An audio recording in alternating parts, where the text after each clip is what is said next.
Hey, you magnificent bastards still grinding on ancient PCs that wheeze like chain-smoking grandpas? Welcome back. Today we're diving deep into the beautiful world of low-end gaming. I've handpicked 20 absolute gems that prove you don't need a $2,000 rig to have insane fun. These games might look dated and run on potatoes, but they're masterclasses in smart design, tight gameplay, and pure optimization wizardry. They deliver addictive stories, killer mechanics, and endless replayability without frying your hardware. No bullshit. We're talking hidden treasures that still feel fresh in 2026. So grab your cold drink, fire up that humble machine, and let's explore why low-end gaming is secretly one of the smartest, most rewarding ways to play.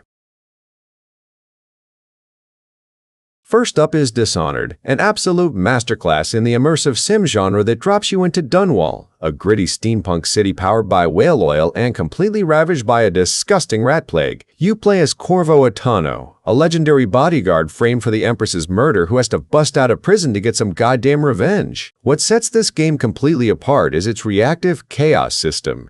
The game refuses to treat you like a jackass. If you go around slaughtering every guard in sight like a complete psychopath, the city actively rots, more plague rats spawn, and the ending turns into a bleak disaster. Instead of forcing you down a linear path, it hands you a brilliant sandbox of supernatural powers, like blink teleportation slowing down time, and animal possession, allowing you to chain abilities together to ghost an entire level without anyone knowing you were ever there. Next up is Batman: Arkham Asylum, a title that completely revolutionized modern action games after years of superhero titles being total crap.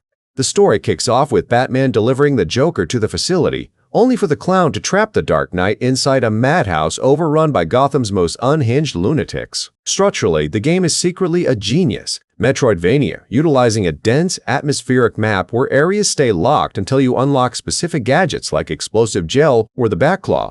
It totally trashed standard button mashing by introducing a rhythmic, dance-like free-flow combat engine based on strikes and counters that developers are still trying to rip off today. It seamlessly balances terrifying stealth tracking from the shadows with actual detective work, giving you the ultimate comic book experience without demanding a heavy, expensive rig.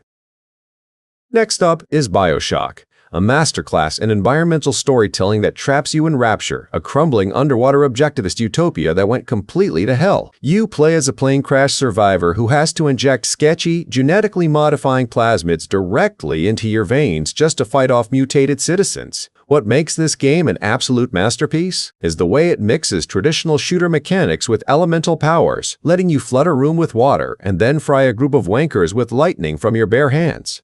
The philosophical narrative twist will completely shatter your brain, and because the game is beautifully optimized, it delivers a deeply unsettling atmospheric horror experience without turning your PC into a space heater.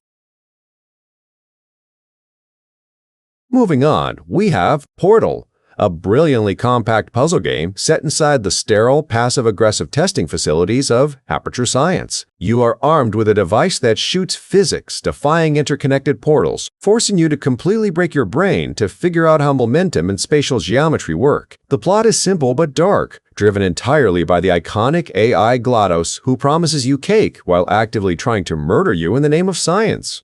It's a flawless piece of game design because it teaches you its complex mechanical rules naturally without ever treating you like a dumbass, proving you don't need a high-end graphic card to experience god-tier gameplay. Fifth on the list is Half-Life 2, a monumentally important first-person shooter that still holds up as a clinic in pacing and level design. The story follows silent protagonist Gordon Freeman as he arrives in City 17, a dystopian police state controlled by a transdimensional alien empire called the Combine. The real magic here is the revolutionary physics engine and the introduction of the gravity gun, which completely upended standard combat by letting you pick up heavy radiators, explosive barrels, or literal saw blades to launch at enemies. It keeps things fresh by constantly shifting between intense urban warfare, terrifying pitch-black survival horror, and high-speed vehicle chases, running flawlessly on older setups. Next is Fallout 3, which takes you out of the linear hallways and drops you face-first into the brutal, radioactive ruins of Washington, D.C.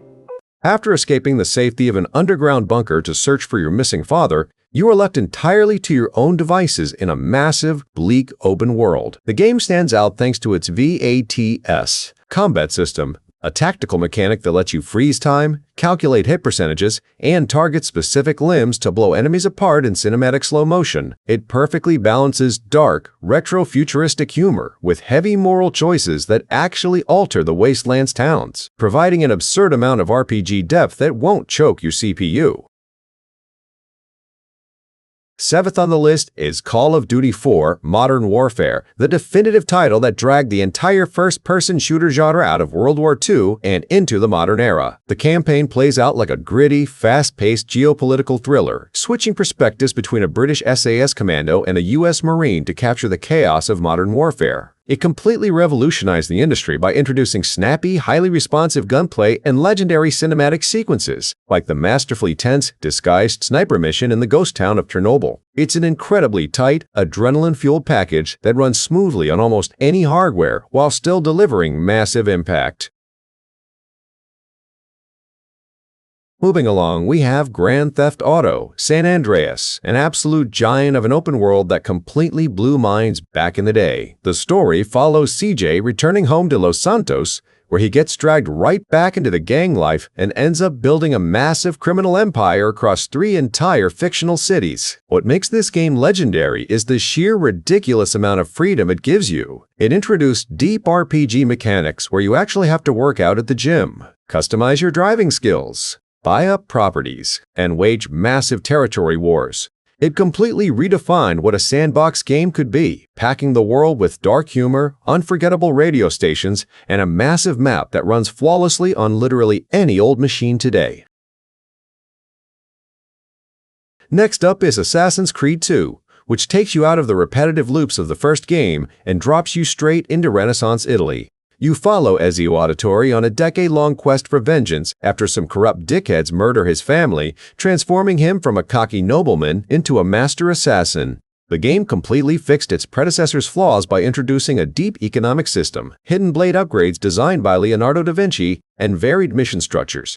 The parkour mechanics and historical world building make it an absolute joy to explore, proving you don't need a heavy modern rig to experience a top-tier historical fantasy instead of playing standard open-world crap. Moving on, we have Far Cry 2, a brutally unforgiving shooter set in a war-torn African state that completely refuses to hold your hand. You play as a mercenary tasked with killing an arms dealer known as the Jackal, all while managing a raging malaria infection that forces you to inject pills mid-firefight. What makes this title unique is its absolute obsession with immersion. Your physical maps hide your view. Weapons literally rust and jam in your hands, and brush fires realistically spread across the savannah to burn enemies alive. It's a beautifully raw, systemic sandbox that runs smoothly on older hardware, forcing you to think tactically rather than playing like a reckless jackass.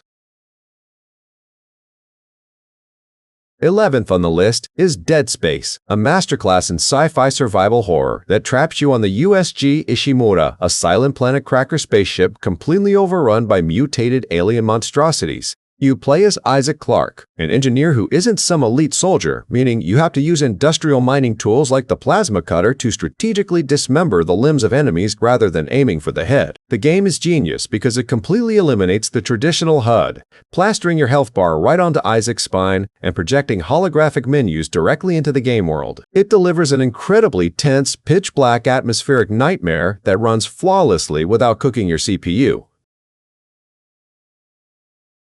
Next is Borderlands, the definitive role-playing shooter that drops you onto Pandora, a desolate wasteland planet packed with deadly wildlife and unhinged bandits. You play as a vault hunter searching for a legendary alien vault, sorting through a procedurally generated loot system that boasts millions of ridiculous weapon combinations. The game completely stands out thanks to its unique cel-shaded art style and a pitch-black sense of humor driven by eccentric characters and corporate greed. It perfectly blends tight first-person gunplay with deep RPG skill trees, offering endless hours of chaotic fun that any old setup can handle without looking like a total piece of crap.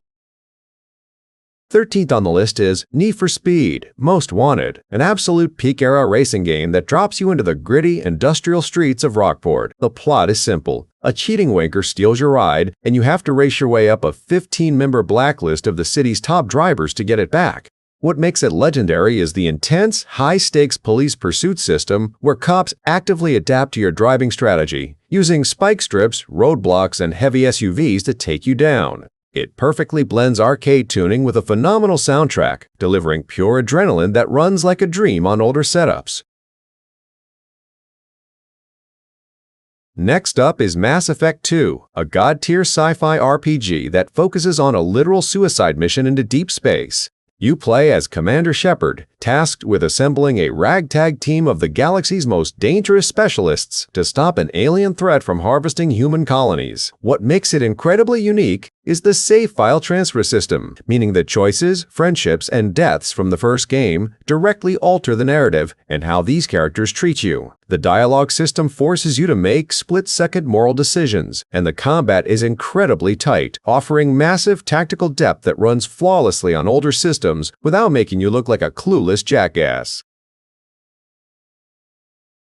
Moving along, we have Counter-Strike Source, the definitive tactical shooter that traded flashy graphics for pure, unadulterated skill and mechanical precision. The premise is entirely stripped down. One team of terrorists tries to plant a bomb or hold hostages, and a team of counter-terrorists has to stop them. What makes this game an absolute masterpiece is its economy system, forcing you to manage your cash between rounds to buy rifles, armor, and grenades based on your performance. The gunplay relies entirely on learning complex recoil patterns and positioning, providing a hyper-competitive loop that runs perfectly on a literal toaster while punishing anyone playing like a total dumbass. 16th on the list is Saints Row the Third, a beautifully unhinged open-world game that took the standard crime genre and threw it out the goddamn window. You play as the leader of the Third Street Saints, a gang that has evolved into a massive media empire, fighting a rival criminal syndicate for control of the city of Steelport. What makes it unique is its absolute refusal to take itself seriously, trading gritty realism for pure chaos, orbital laser strikes, and completely ridiculous weapon customization. It balances deep character creation with over-the-top mission design, giving you endless entertainment without demanding a high-end graphic card to handle the madness. 17th is Medal of Honor, a gritty first-person shooter that pulled away from cinematic blockbusters to deliver a grounded look at modern Tier 1 military operations. The story drops you into the harsh mountains of Afghanistan, switching perspectives between elite operators to show the raw reality of high-stakes extraction missions. What makes it special is its focus on authentic military tactics and weapon handling, delivering a heavy, realistic combat feel rather than arcade button-mashing crap. It balances a tense, atmospheric campaign with highly responsive gunplay, offering a deeply immersive military experience that runs smoothly on older hardware. 18th on the list is The Elder Scrolls IV, Oblivion, a massive high fantasy RPG that drops you right into the heart of Cyrodiil. The plot kicks off after the Emperor is assassinated by a cult, leaving you to find his hidden heir and close down demonic portals that are tearing the goddamn world apart. What makes this game completely unique is its radiant AI system. NPCs don't just stand around like brain-dead statues. They have daily schedules, eat, sleep, and dynamically react to your actions. It gives you absolute freedom to ignore the main quest entirely, let you join assassin guilds or magic universities, and explore a deep, sprawling fantasy world that won't cook your hardware. Next up is Left 4 Dead 2, the definitive cooperative zombie shooter that turns teamwork into an absolute necessity if you want to survive. You and 3 other survivors have to blast your way through massive campaigns set across the American South, fighting off standard hordes and terrifying, mutated special infected. The mechanical genius behind this game is the AI Director, a system that monitors how well your team is doing and dynamically changes the item, spawns, zombie paths, and weather on the fly to keep you stressed. It totally punishes any selfish wanker who tries to run off alone, forcing tight coordination and offering endless replay value that runs flawlessly on older setups. 20th on the list is Super Animal Royale, a brilliantly twisted top-down battle royale that swaps out gritty soldiers for armed, adorable woodland creatures. 60 genetically modified animals are trucked into a massive safari park ruins, scavenging for guns, armor, and hamster balls to flatten each other until only one species is left standing. What makes it unique is its clever use of 2D line-of-sight mechanics, meaning you can easily ambush players by hiding behind trees or walls, turning a cute aesthetic into a highly tactical shooter. It balances fast-paced, competitive combat with a hilarious premise, giving you a top-tier multiplayer experience that runs smoothly without demanding an expensive rig. Alright, you beautiful broke bastards, that was the 20 best games for your low-end potato PCs. See? Your ancient machine can still run absolute bangers if you know where to look. These games might be old as fuck and look like shit by modern standards, but goddamn they deliver way more fun than most overpriced new releases. If you enjoyed this, smash the like button like your PC depends on it, subscribe for more low-end legends, and drop a comment. Which game surprised you the most? Next time, we're going even deeper into hidden gems. Until then, keep your toasters running, stay broke but happy, and I'll see your asses in the next video. Peace out, legends.